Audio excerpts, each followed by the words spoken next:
Yo la squad, c'est Mathias Talman. Ceux qui me connaissent savent que je fais des vidéos sur Instagram. Aujourd'hui, j'ai l'honneur de vous annoncer que je débarque sur YouTube avec mon nouveau concept qui s'appelle C'est quoi ce délire. Dans chaque épisode, je vais à la rencontre de personnes passionnées qui ont des passions un peu hors du commun. Ça fait beaucoup de fois le mot passion, non? Ouais, un peu. Hein. C'est normal parce que je suis impatient. Impatient, tu l'as ou pas? Let's go!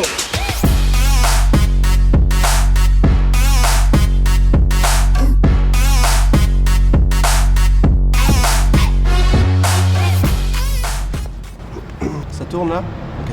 Alors pour ce premier épisode, on a mis la barre très très haute puisqu'on est à Lausanne, à l'aéroport de la Blécherette avec Vincent, qui a une passion très atypique. C'est quoi ce délire? Alors salut tout le monde, moi c'est Vincent, j'ai 22 ans, je suis passionné d'aviation, je suis pilote privé à l'aéroport de Lausanne.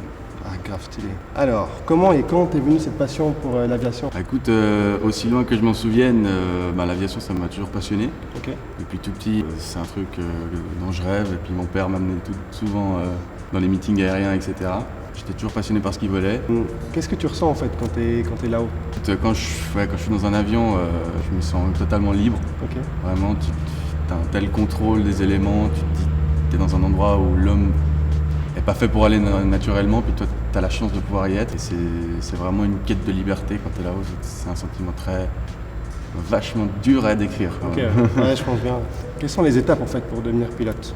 En Suisse, il y a plusieurs solutions pour devenir pilote. Il y a deux solutions en fait. Il y a un programme bloc. On se fait engager par exemple pour une compagnie aérienne. On fait des tests de screening dans une organisation qui s'appelle Sphère. Elle fait des tests de recrutement pour les pilotes de chasse de l'armée de l'air suisse et aussi pour les pilotes de ligne de la compagnie nationale suisse. Ok. Et puis après, il y a une deuxième façon. Moi, c'est ce que j'ai opté parce que de toute façon, moi, j'avais beaucoup envie de voyager. C'est faire ça licence par licence. Ok.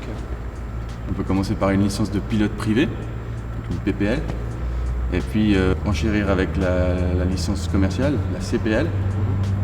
Pour après, la dernière étape, ce serait obtenir une ATPL, une Airline Transport Pilot License, pour devenir pilote de ligne. Donc c'est vraiment par niveau en fait. Ouais, Ok. c'est vraiment des étapes. Ok. Puis c'est compliqué? Le seul truc qui est compliqué, franchement, c'est financièrement parlant. Ouais, je pense. Hein. Mais sinon, moi je pense que quand tu es passionné, les difficultés, c'est vrai que c'est une formation où tu as beaucoup de sciences, tu as beaucoup de maths, mais c'est aussi très pratique, c'est un entraînement. Quand tu es passionné, tu arrives à vraiment avoir des bonnes notes, vraiment réussir les tests, etc. Donc tu as dit avant que tu voulais voyager en fait avec ça. Est-ce que tu as envie de faire ton métier? Ouais, alors depuis le début, ça c'est clairement mon but. Je rêverais de faire, c'est vraiment faire tous les différents types de travail en tant que pilote. Ok. C'est-à-dire, t'as pas seulement pilote de ligne ou pilote de chasse dans l'aviation, t'as aussi pilote de brousse, pilote de cargo, pilote de sauvetage. Mon but c'est après de faire ma licence de pilote commercial. C'est pour ça que je vais partir dans quelques temps au Canada pour aller me former là-bas. Ah, stylé ça. Parce qu'il y a beaucoup de boulot pour les nouveaux pilotes là-bas au Canada, aux USA, etc. Le monde de l'aviation, il est présent chez toi seulement à l'aéroport ou il est aussi genre chez toi? Genre t'as des t-shirts avec des avions, des sous-tasses, des trucs comme ça ou pas? Ouais, j'ai quelques tasses, j'ai des t-shirts d'avion, j'ai des maquettes. C'est pas juste un intérêt, c'est comme une passion, quoi. Ça m'accompagne dans beaucoup de moments. Alors là, j'ai une question qui m'a toujours un peu titillé la tête. D'où sortent les traînées blanches dans le ciel?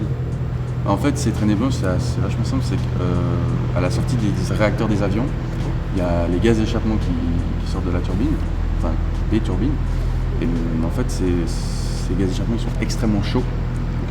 Donc l'air qui est rentré dans le moteur est très chaud, et justement dès qu'il ressort, il se refroidit au contact de l'air autour de l'avion. Puis c'est ça qui fait de la condensation. Merci beaucoup pour tes réponses. Honnêtement, je vais pas te mentir, depuis avant, tu me mets l'eau à la bouche de ouf. Et j'ai clairement envie de voir en fait le sentiment que ça fait d'être là-haut en fait. T'es sûr? Je suis chaud, ouais. Ok. Et tu vas voir, tu vas être changé après. Ok, c'est parti, je prends le risque. Yes. Ok.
Merci beaucoup Vincent, j'ai passé un super moment, j'ai appris plein de trucs sur les avions et tu avais complètement raison, ça m'a changé de ouf. Est-ce que tu as quelque chose à dire?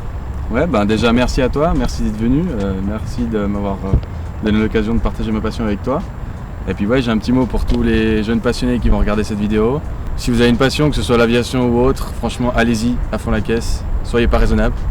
Et parce que quand on veut, on peut. C'est magnifique. Merci beaucoup. Merci à toi. À bientôt. À plus.